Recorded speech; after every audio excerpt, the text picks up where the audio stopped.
Hey guys, welcome to the Techpoint Africa Podcast. My name is Emmanuel as usual. Eventually it could be somebody else, but for now it's still Emmanuel. And welcome to this show where we give you the latest, the juiciest and most exciting news in the tech space that happened during the week. So over the week, a lot of things happened, but we decided to pick one really notable point to talk about in this podcast. Yeah, it's a new format we're experimenting with and we're expecting your feedback on this. So over the week, Jumia announced that it will be scrapping some of its product offerings and laying off some of its staff. So it was in their third quarter results. And there were lots of interesting talking points which we're going to touch on. But what stood out was the Jumia Prime subscription, which is Jumia's answer to Amazon Prime, will be ending. So it's like a subscription service where when you subscribe, you get access to free deliveries and all of that time period of the subscription. Then the third-party logistics service will be ending in almost every country except Nigeria, Cote d'Ivoire, and Morocco. And recall, in 2020, Jumia shut down a lot of its operations in several African countries, including Cameroon and some other African countries. So that's quite an interesting one. So they shut down operations totally, and now they are ending third-party logistics services in almost every country in Africa except three of them: Morocco, Nigeria, and Cote d'Ivoire. And if you recall, a few podcast episodes ago, we announced that the Jumia co-CEOs, Sacha Pongnonek and Jeremy Hodara, stepped down from their roles as co-CEOs. Very weird position, I know. But yeah, I don't know how they made that work. But moving forward, we're trying to actually make sense of what this all means for the e-commerce giants. I mean, Jumia has been the poster child for e-commerce in Africa for a very long time. And to date, they are the only tech company that has listed on the New York Stock Exchange from Africa. The only African tech company that has listed on the New York Stock Exchange. Debate about whether they're African or not is still there, but yeah, they are still African basically. But let me not talk too much. I'm inviting Chimgozirim, our senior reporter here at Techpoint, to come and help me make sense of the whole Jumia debacle. Chimgozirim, welcome. Thank you. About to say thank you for having me, Abi. Yeah, thank you for having me. Yes. African fintechs have so far raised over $1.2 billion in 2022. But do you really know what fintech means? Do you know how it affects your startup and your financial life? Well, let me show you how. If you sell products online, for instance, you could add fintech elements like a feature that allows payments in installments to your business or provide insurance at little cost to you and your customer. You don't even need to know anything about fintech to do this. Or maybe that's not your cup of tea. What if you want to build the next space stack or Flutterwave, but you haven't raised $1 million? What if you're a fintech company struggling to get customers? Or maybe you are stuck at a dead-end job and you're thinking of what new skills to acquire to enter a lucrative sector like fintech and maybe build wealth before retirement. Whether you're saving for retirement or building $1 billion company, fintech affects everything. Techpoint Africa, in partnership with our headline sponsor, One Liquidity, will be hosting the Fintech Summit on November 26, 2022 at 4 Points by Sheraton, Victoria Island, Lagos. Head over to fintech.techpoint.africa to grab your ticket immediately.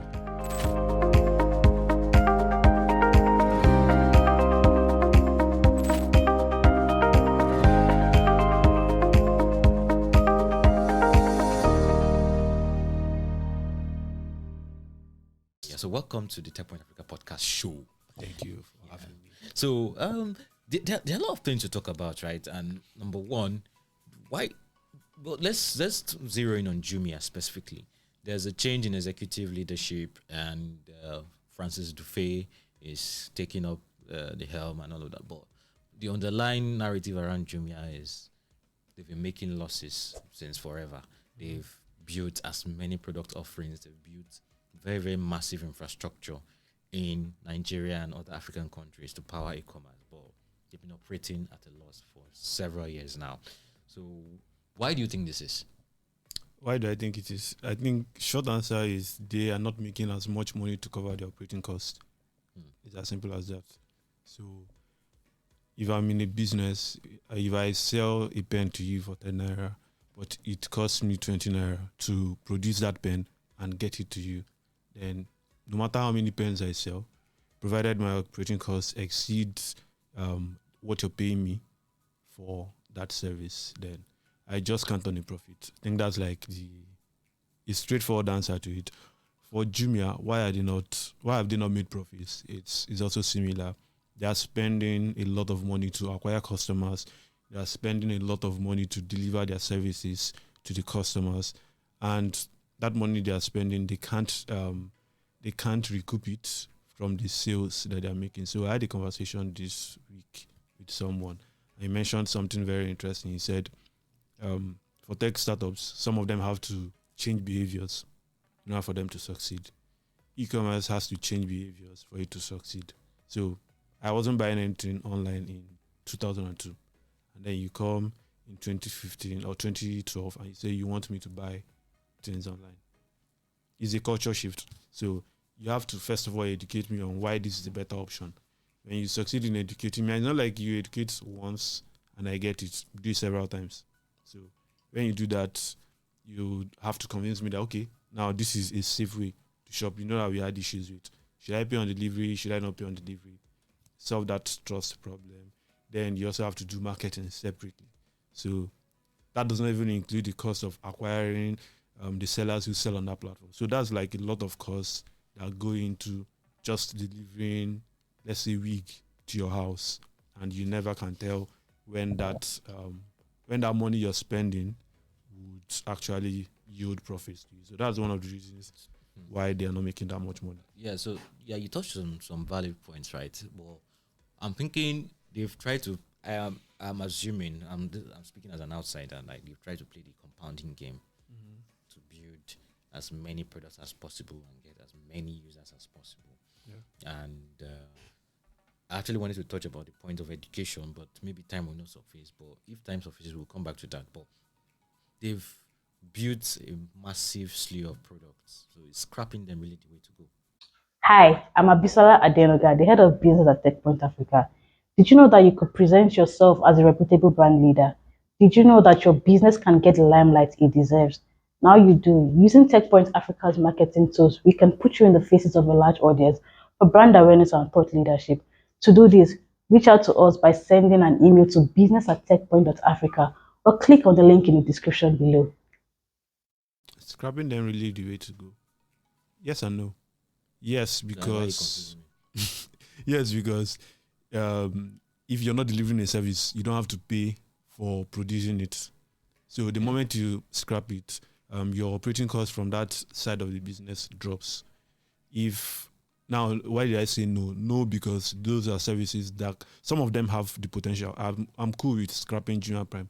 I think 3,000 naira for me to have unlimited deliveries is too cheap.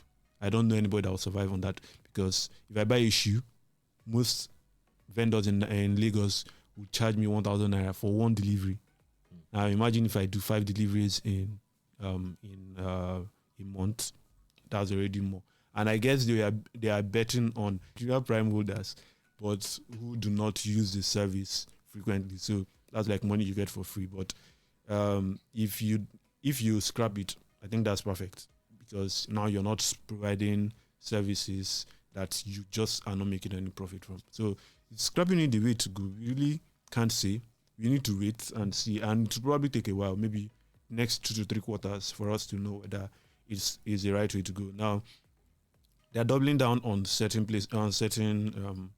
categories. Food is one of them. Interestingly, food, which now I think makes sense. We were having a discussion some time back about why 2 or 3 Nigerian companies, startups, got into YC, and they're all food delivery. I think it makes sense because food delivery was their fastest growing category. So it makes sense that they're doubling down on that, doubling down on electronics, and just basically like everyday items that people need. So if something is working, common sense is you double down on it. If something else isn't working, then maybe just scrap it and hope, because like they said, Jumia Prime, for example, was ahead of its time. Still will be ahead of its time, maybe for the next 10 years, because that particular service is subject to the macroeconomics of a country. Nigeria has like 133 million poor people. They are definitely not paying 3,000 naira every month just to be Prime subscribers. So I think it makes sense. that they are scrapping that service and focusing their attention on things that are actually working for them. So yeah. Okay, so so they mentioned layoffs. I'm guessing the people that will be laid off will be the people working on some of these categories as scrapping, or would they be doing like wide scale layoff? I mean, sometimes I think it will depend on the way their teams are structured. So do they have a Jumia Prime team? If they have a Jumia Prime team, I think it makes sense that a lot of them will be laid off. If they don't have, if their teams are not divided according to categories or segments in the business, then I think they would not be scrapping it yet. Those guys would not be laid off. But one thing they mentioned was some of their executives, a lot of their top executives lived in Dubai, so a lot of them are moving back, and some of them that contracts have been terminated and stuff like that. So it's still early to tell. Maybe when we have official confirmation that these guys have been laid off, then we can now see what departments that they have been laid off from. Okay, so I guess the obvious question is what next for them? So you've talked about doubling down on Jumia Food, doubling down on I think Jumia Pay was supposed to be like a saving grace for them, but I don't know if they've been getting enough traction. According to the reports last quarter, not this Q2. Q2 reports, Jumia Pay was doing well and it was growing. So I think they got a license, a payment service provider license early this year to operate in Nigeria, which suggests that they're probably going to like double down on that. That's tough. Yeah, that's tough because the the payment space in Nigeria is like probably the most competitive fintech space. So I think there's probably a way. There's probably something there for them.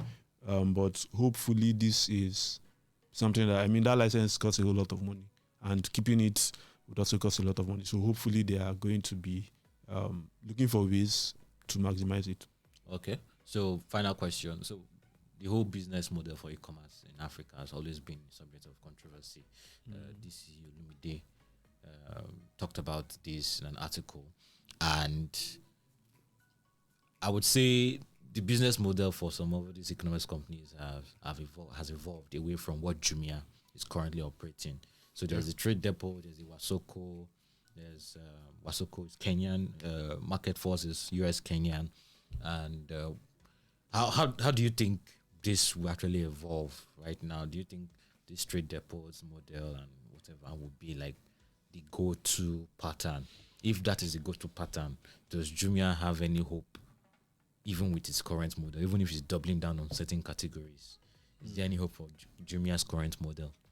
Okay, interesting question. So the way I see it is the two business models work.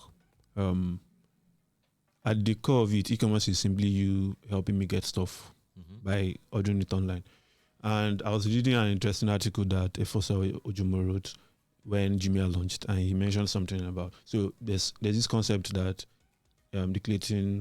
Professor Christensen Clayton came up with, non-consumption. So I can't afford a car, but I can't afford to buy a Toyota Camry, but I can afford to buy a Kia Rio. So do you go ahead and provide a Toyota Camry in the hopes that one that will be able to afford it, or do you provide me a Kia Rio and I pay for it immediately? So it's one of the things that Jumia may have to look at. I say that because I think the e-commerce, B2C e-commerce model is something that will not work immediately. It's something that will work long term. If people are poor, they will not, they really do not care where they shop. So they are more interested in the cost and getting value for their money. They really do not care. So maybe one thing they can try is, can they get more goods produced locally? Can they do price controls?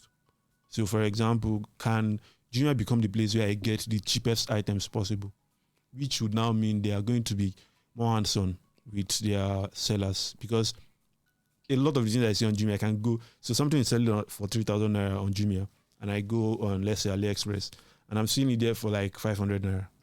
Yes, there are some costs involved, so that will factor into the final price when it comes down to Nigeria. But can you get products that either are produced cheaper but still serve the same product, same purpose? If you can get those products to Nigerians, they really do not care where they buy it or who is selling it. Another thing might now be channels of acquisition. So they've done a whole lot of billboard ads. Agency banking has worked for the fintech industry. Can agency banking work for the e-commerce industry? Can I go to I think there's a Kenyan startup that does something similar, where instead of you to use a smartphone, you go to someone like a community leader, you place an order, and then the person gets it. So can I go to Nifemi, who owns a store on my street, place an order for the next 1 week and get it? If that's possible, then I think people will use Jumia. The other part is they can actually layer B2B services. It's very, very possible. They can layer B2B services and it becomes something else. Now, it's too early for us to tell, but it appears that B2B e-commerce companies have been getting a lot of money recently, which could suggest that they're making a lot of money as well. They are layering financing. They're able to finance small sale. They are able to finance these traders. They're able to give them inventory financing. So there's a whole lot that they can do. And I think if they can layer on B2B services, give people cheaper services, and probably try agency banking. I mean, these are just ideas off the top of my head, but hopefully it can help them get on the road to profitability quicker. All right. So thank you very much, Chimgozirim, for coming to the podcast show. Yes, thank you for having me. All right. So, guys, let us know what you think about Jumia and all their moves, the struggles. I'm actually a big fan of what they've been doing recently, and I hope I'm sort of rooting for them. I hope they work. And I am actually. Yeah. If they work, we'll be here to report it. If they don't work, we'll be here to report it. Everything, we're here for you. And if you're watching us on Instagram, on YouTube, or TikTok, anywhere else, you have your podcast. Sorry, is something wrong? Okay. It's okay. So if you're watching us on YouTube, Instagram, TikTok, anything you have to say, please put it in the comment section. We are not afraid. And please like, subscribe, and share with all your friends, families, and enemies. And if you're listening to us, those who have been with us from the very, very beginning, let us know what you think. Google Podcast, Apple Podcast, Spotify, Stitcher, iHeartRadio, and anywhere else you get your podcast. Please just do the thing. All right? See you guys next week. Bye-bye.